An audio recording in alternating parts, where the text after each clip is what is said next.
American Martyr defeated Saybrook Prep 40-29. From what little I know about rugby, it appeared to be a good game. There was some running around, and then everybody ran into each other all at once, then some more running around. Then they lifted a couple guys in the air and even kicked the ball a few times like soccer. Both Benz and Andrew scored. I know that much.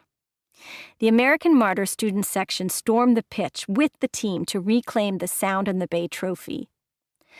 Representing Saybrook Prep's home waters of Long Island Sound and American Martyr's Chesapeake Bay, the silver trophy was a rolling sea wave crowning a square pedestal with the names of each year's winner engraved on the side of the pedestal.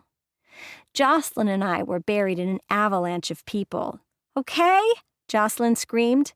"I know I'm not into organized sports, but this is kind of cool." The crowd parted like a red sea for the man of the hour and his girlfriend. He was sweaty, dirty, and sour-smelling. But before I got to him, Avery jumped in between us and gave him a hug.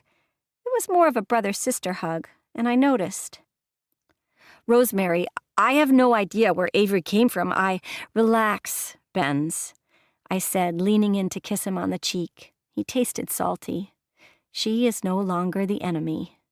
Ben stepped back abruptly, reacting to a tap on his shoulder. Sorry to interrupt." "Tyrell?"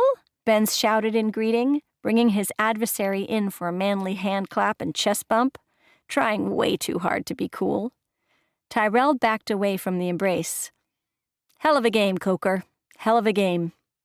Ben slipped more comfortably into the conversation, as he tended to when talking about sports, and especially when another rugby player called him Coker. "You almost beat us by yourself. How many points you score?" "Most of them," Tyrell answered. "I rest my case." Benz turned to me. "Have you met my girlfriend? Rosemary Banson, Tyrell St. John. Tyrell, this is Rosemary." Tyrell shook my hand. "Hello, Rosemary. You can call me Ty." His handshake was firm in a reassuring way.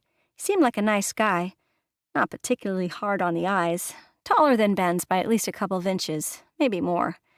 But I was not to be distracted, not tonight. This was Benz's moment. This was our moment. I forced a courtesy smile. "Nice to meet you, Ty." Ben smacked Ty on the back.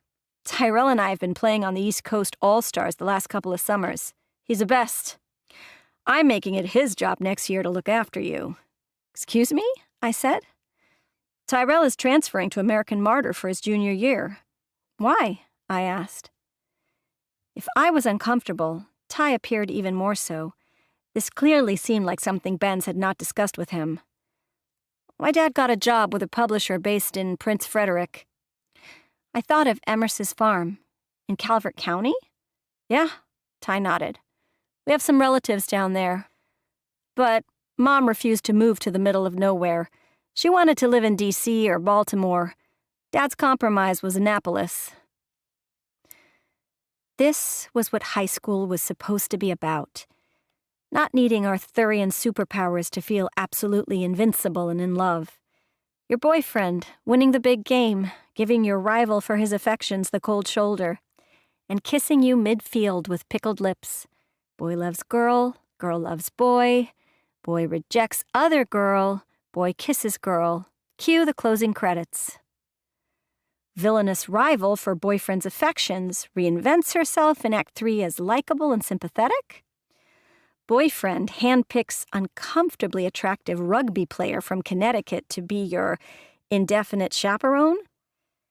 These were not the plot twists I anticipated.